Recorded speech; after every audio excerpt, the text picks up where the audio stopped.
नमस्कार दोस्तों, मैं आपका दोस्त दीपक मुटरेजा। अब आपको भिवानी से जो है बार बार जानकारियाँ देते रहते हैं कि भिवानी के अंदर क्या क्या अपडेट जो है वो चलने वाली है। अब भिवानी के रेलवे विभाग की, हालांकि रेलवे विभाग तो पूरे देश का है, लेकिन भिवानी से अब नई ट्रेनें चलने की संभावनाएं हो गई हैं। उस बारे में हम आज बातचीत करेंगे। उसके लिए हम आपको बताएंगे भी सही कि क्या नया होने वाला है, क्या क्या संभावनाएँ जो हैं वो हो रही हैं, और ये संभावनाएँ हो सकता है कि जल्द ही ज़मीन पे उतर भी जाएं, और लगभग लग भी ऐसा रहा है कि ज़मीन पे उतरेंगे भी सही। हमारे साथ वरिष्ठ पत्रकार अजय मल्होत्रा जी हैं। सर, आपका बहुत बहुत स्वागत है। सर, क्या नई जानकारियां हैं रेलवे विभाग की, क्योंकि रेलवे के बहुत सारे लोग जो हैं भिवानी से भी सफ़र करते हैं, हालांकि रेलवे पूरे देश भर के अंदर फैला और लगातार जो है रेलवे के अंदर नए नए, आज इन दिनों तो काफ़ी ज़्यादा परिवर्तन जो है वो चल रहे हैं। सर दीपक जी, रेलवे तरक्की तो कर ही रहा है और भिवानी में भी अब फुल फ्लैश्ड 2 स्टेशन शुरू हो गए हैं, सिटी भी और जंक्शन भी। और कई गाड़ियां जो हिसार से जो आने वाली दिल्ली को जाती हैं, अधिकांश को अब वाया बाईपास किया जा रहा है, और जो रेवाड़ी जा रही हैं वो सीधी जाएंगी जंक्शन होके। लोगों को असुविधा भी हुई है इसमें, क्योंकि शहर की अधिकतर आबादी भिवानी जंक्शन की तरफ है। तो ये डिमांड पिछले दिनों काफ़ी रेल यात्री संघ ने भी, दूसरे संगठनों ने भी, सांसद से भी करी, और जनरल मैनेजर जो रेलवे के आए उनसे भी की।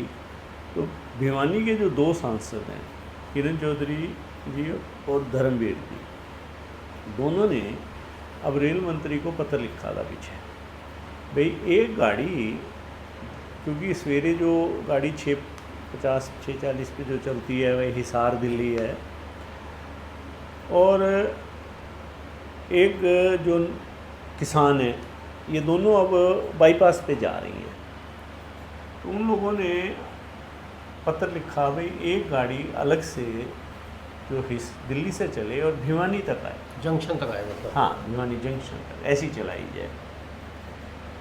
पहले तो रेलवे का ये जैसे कहना था कि काम चल रहा है, तो अब भिवानी स्टेशन पे भी काम पूरा हो चुका है, यार्ड भी बड़ा बन गया है। तो इन दोनों ने जो पत्र लिखा, रेल मंत्रालय ने वो पत्र अब रेलवे को भेजा है इसकी फिजिबिलिटी चेक करने के लिए, क्योंकि 2 सांसदों का लिखा हुआ है। बिल्कुल तो उन्होंने फिजिबिलिटी चेक करवाने के लिए कहा है, और उम्मीद ये की जा रही है कि जल्दी भिवानी से एक गाड़ी दिल्ली के लिए डायरेक्ट मिलेगी, या किसी गाड़ी को जो रोहतक से सुबह चलती होगी उसको एक्सटेंशन दे देंगे भिवानी तक। क्योंकि आपकी जो सुबह टाइमिंग थोड़े से उनको सेट करने पड़ेंगे, 10-15 मिनट ऐसे कि जो क्लैश ना करें गाड़ियों के टाइम। हाँ जी। उसके लिए उन्होंने रेल मंत्रालय ने पूछा है बीकानेर डिवीज़न से, भाई हम गाड़ी चलाना चाहते हैं कैसे। तो ये चलती है तो लोगों को स्वाभाविक तौर पर फ़ायदा मिलेगा, और क्योंकि अब धीरे धीरे जो भिवानी रोहतक ट्रैक है वो भी अब डबल हो रहा है, गाड़ियाँ स्वाभाविक तौर पर बढ़नी चाहिए। और अब एक चीज़ रह जाती है, वॉशिंग लाइन। भिवानी का जो पुरानी वॉशिंग लाइन है वो अभी 16 कोचीज़ के लिए, और आजकल जो बड़ी कोचीज़ आ रही हैं 23-24, अधिकारियों का ये मानना है कि जो भिवानी जंक्शन है उसी पे जो आपकी वॉशिंग लाइन है वो उसको एक्सटेंड करेंगे, क्योंकि अब आने वाले 2-3 महीने में आपका जीतू वाला जोड़ वाला फ्लाईओवर बन के तैयार हो जाएगा। मेरे ख्याल 2 महीने की बात हो रहा है, काम तेजी से चल रहा है। हाँ, वो तैयार हो जाएगा, और अल्टीमेटली फिर देवसर चुंगी वाला भी फ्लाईओवर, देवसर चुंगी वाले को साल लग जाएगा। हाँ, वो काफ़ी उसकी अभी डेडलाइन है 26 जुलाई, अच्छा, जुलाई 26। तो अगर ये दोनों फ्लाईओवर बनते हैं तो एक गाड़ी, ये जो आपका वॉशिंग लाइन है इसको एक्सटेंड करेंगे ये, ताकि 24 कोच की बन जाए, ख़ास तौर पे जीतू वाला जोड़ वाला फाटक बंद होने के बाद। तो वो हमारी यहाँ कई नेताओं से भी बात हुई, रेलवे वालों से भी हुई, तो बोले जी हम ये इंतज़ार कर रहे हैं भाई किसी तरह ये फाटक दोनों बंद हो जाएं तो हम अपना वो कर लें। बाकी तो देखो उम्मीद पूरी है।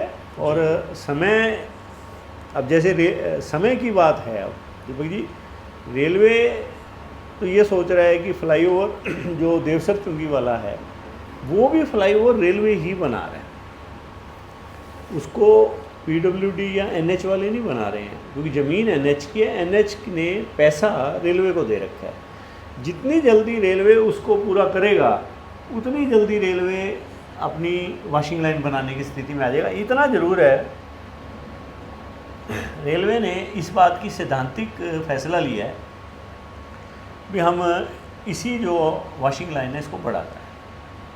तो ये तो एक तब तो और गाड़ियाँ भी चल सकती हाँ हैं। जी। इन द मीन टाइम ये लोग अब दिल्ली के लिए एक गाड़ी चलाने का प्लान कर रहे हैं और उम्मीद है कि अक्टूबर से पहले पहले ये गाड़ी एक चला देंगे यहाँ से। वैसे भी सर बहुत सारे लोगों की मांग भी थी, दैनिक रेल यात्री संघ भी बार बार कह रहा था कि भिवानी जंक्शन से एक ट्रेन जो है वो दिल्ली के लिए हो, हाँ। क्योंकि काफ़ी लोग परेशान होते हैं, उनको सिटी स्टेशन पे जाना पड़ता है।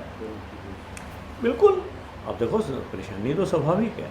अब जो लोग शहर का फैलाव इधर है, जंक्शन की तरफ है, कृष्णा कॉलोनी है, फिर आगे आलू बाज़ार, पतराम गेट, हनुमान ढाणी, पिछला बाज़ार, ये सारा का सारा तो एरिया कितना बड़ा आबादी है शहर की। और फिर फाटक पार, रेल लाइन पार, जितना आपका जीतू वाला जोड़ का इलाका है, टीआईटी लाइन्स हैं, वो सारे के सारे परेशान तो हो ही रहे हैं ना। देखिए उसकी को दूर करने के लिए रेलवे को भी सोचना पड़ेगा। और हमारे यहाँ दोनों सांसदों ने इस बारे में जून के फर्स्ट नहीं मई में पत्र लिखा था दोनों ने, तभी वो रेलवे बोर्ड में भेज दिया। तभी वो रेलवे मंत्रालय ने भेज दिया है और उसको फिजिबिलिटी चेक करवाई जा रही है, उसका रास्ता निकाला जाए। क्योंकि जो गाड़ी भिवानी से हिसार से आती है दिल्ली के लिए, उसके टाइमिंग क्लैश ना करें, क्योंकि वो गाड़ी बंद भी ना करनी पड़े। क्योंकि अगर वो बंद करती है तो फिर जो रेलवे का पर्पज़ है सिटी स्टेशन को बूस्ट करने का, तो वो ख़त्म हो जाएगा। खत्म हो जाएगा, ठीक बात है। तो उसको भी चलो, हिसार की तो सवारियाँ हैं ना जी, तो इसलिए उसको इन द मीन टाइम जो रेवाड़ी से दिल्ली का सेक्शन है इनका जी, उसमें भी सितंबर में, जैसे भिवानी में मई में गाड़ियाँ बंद हुई थी, उस सेक्शन पे भी काम चलेगा। अच्छा।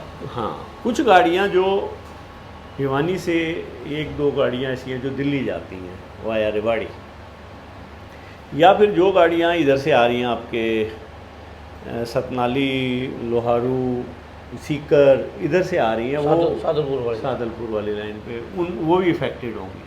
तो कुछ गाड़ियाँ बंद की जाएंगी और एक दो गाड़ियाँ ऐसी हैं जो जोधपुर से कामाख्या देवी को जाती है, वो वाया 2 सितंबर से भिवानी की तरफ भी करेंगे कुछ दिन के लिए। तो ये तो एक टेम्परेरी वो हैं। और रेलवे एक ख़ास तौर पर दिल्ली के वाली गाड़ी चलने के बाद कुछ गाड़ियों को, औरों को भी वो अलग टाइमिंग जिनको भिवानी तक बढ़ाया जा सकता है, वो गाड़ियाँ भिवानी जंक्शन पे रुकेंगी। और उम्मीद मेरा ये मानना है कि आने वाले दिनों में 1-2 गाड़ियाँ भिवानी को मिलेंगी। मेन तो सर वॉशिंग लाइन को लेकर के जिस प्रकार से चर्चा है, अगर मेन हाँ। वॉशिंग लाइन अगर भिवानी में जल्दी बनती है 26 कोच की, तो फिर जो है ये उम्मीद लगाई जा सकती है कि भिवानी के अंदर बहुत सारी ट्रेनों का ठहराव भी होगा और यहाँ से लंबी दूरी की गाड़ियाँ और चल भी सकती हैं। दीपक जी देखो, ये तो रेलवे ने सैद्धांतिक रूप से हाँ यहाँ भर दी है। हमारे दोनों जनप्रतिनिधियों की बात हुई थी, उन्होंने हमें बताया है ये बात कि भाई जो जीतू वाला जोड़ है, ये वाला फाटक बनने के बाद, प्लस में देवसर चुंगी वाला बनने के बाद, देवसर चुंगी वाले में तो देखो 1 साल लगेगा अभी आपको, रेलवे ने जो शेड्यूल दे रखा है, और देवसर चुंगी वाला अभी हो जाएगा। तो ये होने के बाद वॉशिंग लाइन को स्वाभाविक तौर पे बढ़ाया जाएगा और वो 26 कोच की होएगी। हाँ, इसमें अभी जो टाइम फ्रेम है 1 साल में तो फ्लाईओवर बन के तैयार होगा और उसके बाद ही वो काम हो पाएगा। हाँ, जिस प्रकार से आपने बताया कि जुलाई 2026 तक बनने की उम्मीद है। हाँ। और उसके बाद जो है और अच्छा भिवानी के लिए भी ठीक रहेगा, हो जाएगा। और भिवानी के लिए काफ़ी फायदेमंद साबित भी होगा। होगा बिल्कुल। बिल्कुल सर, जिस प्रकार से हम आपको बता रहे थे कि भिवानी के अंदर अब 2 सांसद हो चुकी है। एक तो लोकसभा सांसद धर्मवीर सिंह जी हैं, दूसरे राज्यसभा सांसद श्रीमती किरण चौधरी जी हैं। दोनों ने भिवानी के यात्रियों की मांग के ऊपर एक पत्र जो है वो रेलवे विभाग को लिखा है ताकि भिवानी को एक नई ट्रेन जो कि भिवानी से दिल्ली, भिवानी जंक्शन से दिल्ली, क्योंकि अब तक लोगों को जो है सिटी स्टेशन में जाना पड़ता है तो काफ़ी दिक्कतों का सामना करना पड़ता है, लेकिन अब उनकी दिक्कतों को देखते हुए ये फैसला जो है, ये पत्र जो है ये लिखा गया है। उम्मीद जताई जा रही है कि जल्द ही अब भिवानी से और भिवानी जंक्शन से दिल्ली के लिए ट्रेन होगी। हालांकि जिस प्रकार से मल्होत्रा जी ने बताया कि सितंबर के अंदर कुछ ट्रेनों का बदलाव जो है वो भी किया गया है, जो कि भिवानी रेवाड़ी से जाती है, जो उत्तर रेलवे की है वो भी, तो बदलाव के कारण कुछ ट्रेनों का जो है मार्ग जो है वो भी परिवर्तित किया गया है। वो सितंबर माह के अंदर होगा, वो आंशिक रूप से बदलाव है। लेकिन ये नई खबर, जो बड़ी खबर यही है कि दोनों सांसदों के पत्र के बाद उस पर जो है काम शुरू हो गया। फिजिबिलिटी देखने के लिए रेल मंत्रालय जो है वो भी अपना काम शुरू कर चुका है। और रेलवे मंत्रालय जब इस तरह के सांसदों के कहने पे भेजता है और वो भी सत्ता पक्ष के सांसद हैं, तो पॉजिटिव नोट पे काम चलता है। लगभग उम्मीद जताई जा सकती है कि भिवानी की अब नई ट्रेन मिलने वाली है। बिल्कुल दोस्तों, एक नई ट्रेन आपको जो है ज़रूर इस तरह की उम्मीदें हैं कि मिलने वाली है और आपके लिए भी और पूरे भिवानी के लिए काफ़ी फ़ायदेमंद साबित होगा। आज के लिए बस इतना ही, कल फिर दोबारा मिलेंगे नई खबर के साथ। नमस्कार।